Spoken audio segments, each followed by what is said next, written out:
пойтахти Тоҷикистон шаҳри Душанбе рӯзи дуюм аст ки ба майдони рақобатҳои дучархасаворон Осиё табдил ёфтааст. ҷадвали рӯзи дуюми чемпионати Осиё оид ба дучархасаворӣ дар шоҳро аз рақобатҳои инфиродӣ байни ҷавонон ва мардони зери 23 сола иборат буд. нахустин шуда дар ин мусобиқа духтарон ҳунарнамоӣ карданд. намояндаи 6 кишвар Узбекистон, Қазоқистон, Ветнам, Таиланд, Аморати Муттаҳидаи Араб ва Ироқ яке пайи дигари масофаи 15 километрро тай намуданд. дар ниҳоят зинаи сеюми ифтихориро дар ин пойгаи дучархасаворӣ ҷавондухтари Ветнам Нгуян Зеби Ҳонг бо нишондоди 21 дақиқаву 57 сония ишғол намуд.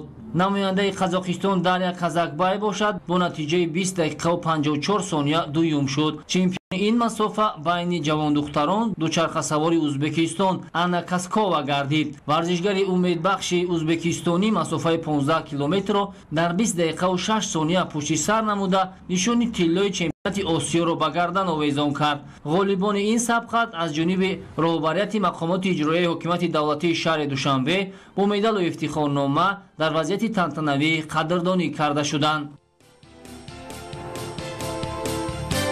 Очень хорошие и очень достойные соперницы. На трассе был подъем немного, и это как бы мешало развить достаточно высокую среднюю скорость, но при этом все равно получилось очень хорошо проехать. Планы на будущее: у нас азиатские игры скоро, и мы будем готовиться к ним, чтобы тоже завоевать пьедестал на них и хорошо проехать. Сегодняшнее соревнование прошло отлично. Для меня это хорошо, потому что у меня первый раз такое соревнование. И было тяжело, очень сильно тяжело в ту сторону ехать, и обратно нормально. баъд аз анҷоми рақобатҳо байни духтарон навбат ба писарон низ расид. барои ҷавонписарон бошад масофа тӯлонитар буд.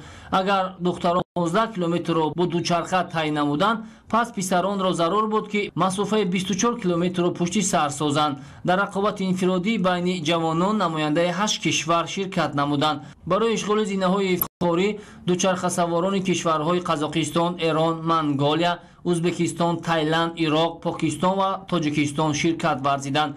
ёдовар мешавем ки мизбони чемпионати Осиёро дар ин мусобиқа Наҷибулло Рустамов намояндагӣ кард.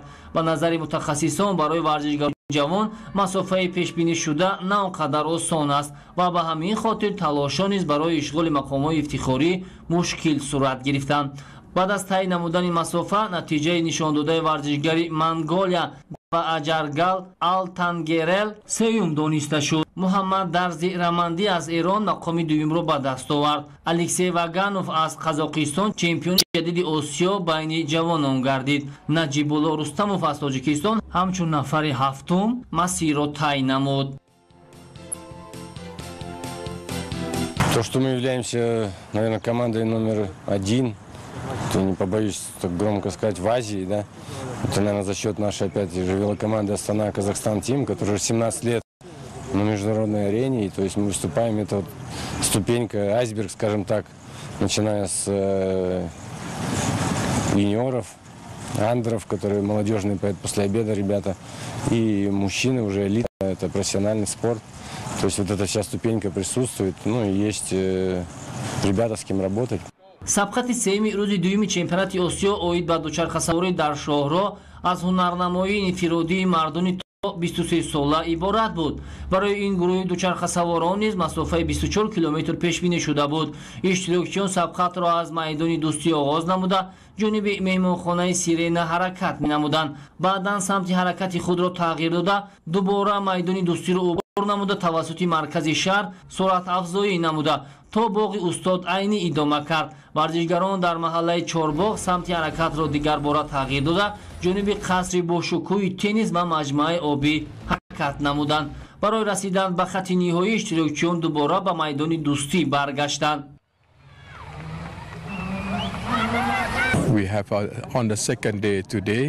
дуюмин рӯзро пушти сар гузоштем ва дар рӯзи аввал дар маҷмӯъ хуб ما همه دست به دست همدیگر دادند و با کمک همدیگر مسابقه را خوب برگزار کرده ایستادیم که برای معرفی تاجیکستان و جلب سیاحان بسیار منفعت آور می باشد. این چمپیونات تاجیکستان را در قاره آسیا و عموما جهان خوب معرفی می کند. من فکر می کنم که چمپیونات مذکور برای رشد دوچرخه سواری در تاجیکستان نقش مهم می بازد و باید قید کنم که بدون دستگیری دولت حکومت تشکیل چنین مسابقه سطح بلند غیر امکان است. با اشتراک دوچرخه‌سواران تا 23 ساله سبقت‌های روزی دوم چمپیونات آسیا به انجام رسید. یادآور می‌شویم که پخش زنده از جریان رقابت چمپیونات آسیا بین ورزشکاران نورست، جوان و کلانسال دارای امکانات جسمانیشان محدود هر یک کوچه و محله شهر دوشنبه و عموما تاجیکستان عزیز مردم جهان نمایش داده می شود. این عامل امکان می دهد تا مردم سیاره از زیبایی های تاجیکستان عزیز و دستاوردهای استقلالیت دولتی جمهوری تاجیکستان دیدن نموده از فرهنگ بلند شهرسازی و شهرنشینی مردم تاجیک با خبر شوند. بین مردم تا 23 ساله زینه سوم را الدین الیاری از کشور ایران اشغال نمود. نشانی نقره را باشد نماینده ازبکستان الکسی فوموفسکی به دست آورد. برنده نشانی طلا بین ورزشکاران تا 23 ساله ورزشکار بحرین احمد مدن گردید. منوچهر یونوسوف که تاجیکستان را نمایندگی کرد مقام هفتم را اشغال نمود. به غالیبان چون انانه مدال و افتخارنامه در وضعیت تنتنوی تقدیم کرده شد. بحرین ویکتوریوس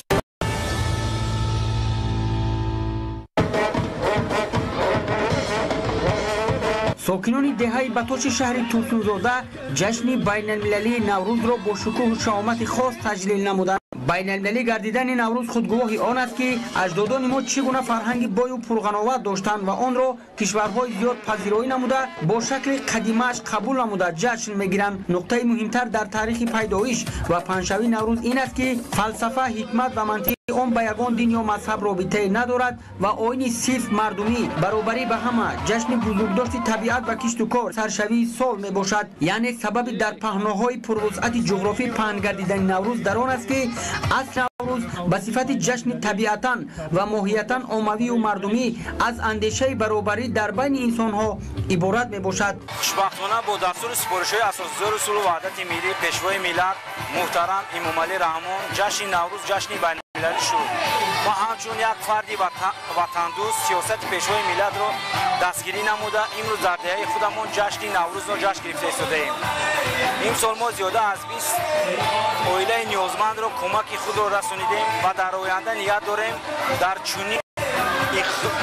چنین چهاربینی‌های جشن‌های دولتی چنین اقدام را زیادتر کنیم.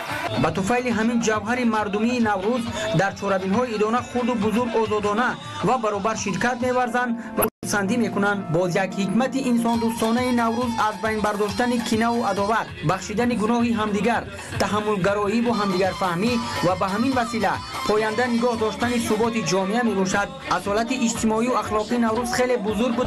نشانه تفکر سازنده و بشردوستانه خلق ما هنوز از زمانهای خیلی قدیم به حساب می رود.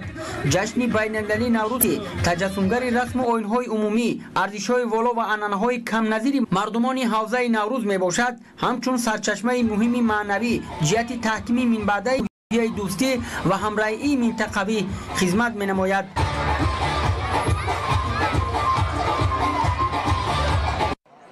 در دایره تنتنه‌های جشن نوروز با مقصد رشد ساحه معارف در یک بحث به تعلیم فرا گرفتن خوانندگان با تطبیق لایحه برنامه اداره‌کنی حالات فوق‌العاده در همکاری با حکومت ژاپن در سمت عملی شوی برنامه رشد سازمان ملل متحد در دهات بلخابی ناحیه مومن‌آباد بینای نو مؤسسه تحصیلات عمومی اساسی رقم 38 مورد بهره برداری قرار داده شد.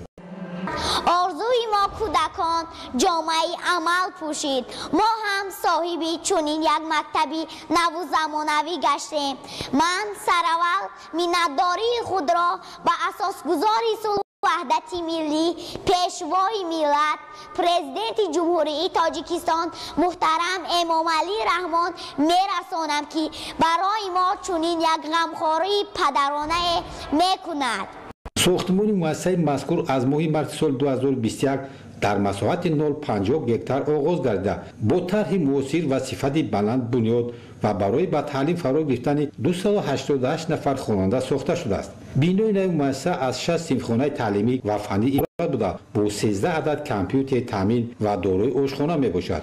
барои бо ҳарорати гармӣ таъмин кардани синфхонаҳо системаи гармидиҳӣ мавҷуд буда дар баробари иншооти ёрирасон ҳамзамон барои баргузории машғулиятҳои дифоъи ҳарбӣ ва машқу тамрин майдончаи варзишӣ бунёд гардидааст. бинои қаблии муассисаи таҳсилоти умумии асосии рақами 38 соли 1985 сохта шуда бинобар дар ҷои хатарзод ҷойгир будан бар асари офати табиӣ омадани сел дар ҳолати садама қарор дошт. бо ин назардошт хонандагони муассисаи мазкур наздик 2 сол таҳсилот дар муассисаи таълимии рақами 39 идома доданд. бо қомат афрохтани бинои нави муассиса хонандагон имкон пайдо намуданд ки бо фароҳам кардани шароити мусоид ба донишомӯзӣ машғул гарданд. зинди ифтитоҳи бинои нави муассисаи роҳбарати ҳимоят ҷиҳати дастгирӣ ба ҳукумати ҷумҳурии тоҷикистон ва ҳукумати ҷопон арзи сипос намуда таъкид доштанд ки дар натиҷаи ҳамкорӣ дар ноҳия бо саҳми ҳукумати ҷопон ва созмони милали муттаҳид дар самтҳои гуногун корҳо иҷро гардидааст ки ин омил дар натиҷаи ҳамкориҳои мутақобилан судманд амалӣ гардид.